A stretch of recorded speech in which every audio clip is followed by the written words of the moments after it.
Hello, what is up guys? And today we are going to go over simple interest formulas. Now you may know I really dislike using the word formulas because I think that they take away from the math, but one of the FBLA test competencies is to know these formulas. So I will explain them to you and why they work.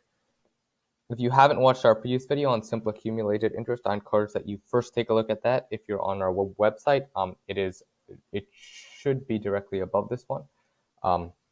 You could just take a look at them chronologically. If you're watching on YouTube, then just take a look at our YouTube channel and find a video on simple accumulated interest. So anyways, now we'll go into the simple interest formulas. So simple accumulated interest, accumulated simple interest, simple interest. So this one is quite simple. This is going to be equal to our principal times our rate times the time. If this doesn't make sense again, our previous video we explained this a bit more, but I'll explain it in short. If we have $1,000, so this is our principal, and then our rate is 5%, and we have a time of 5 years,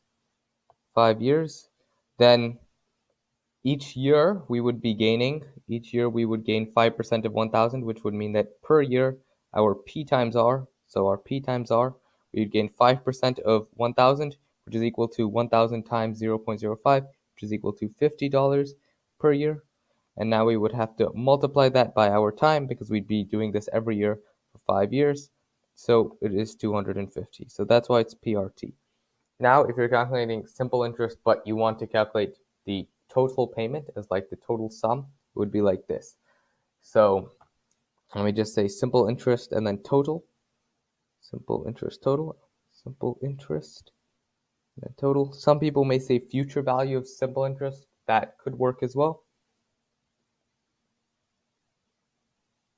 And this would be, actually, you know what? I don't want to say the formula. I want us to think through this. Okay, so if we have this problem up above over here, right, 1,005% for 5 years. After 5 years, we'll pay an interest of $250,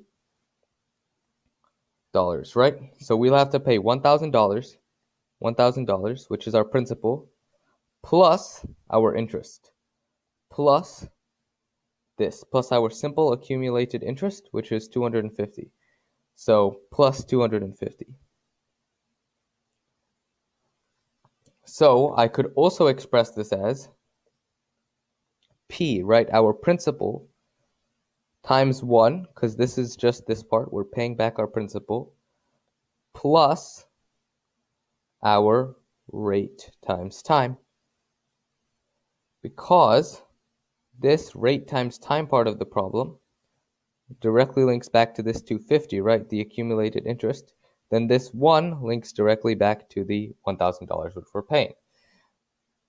And so anyways, yep, those are the two formulas. Again, I don't encourage that you memorize these. Always think through them. Otherwise, you will end up forgetting about the math and you will run into troubles later on. Anyways, thank you for watching. I hope you found this video helpful, and goodbye.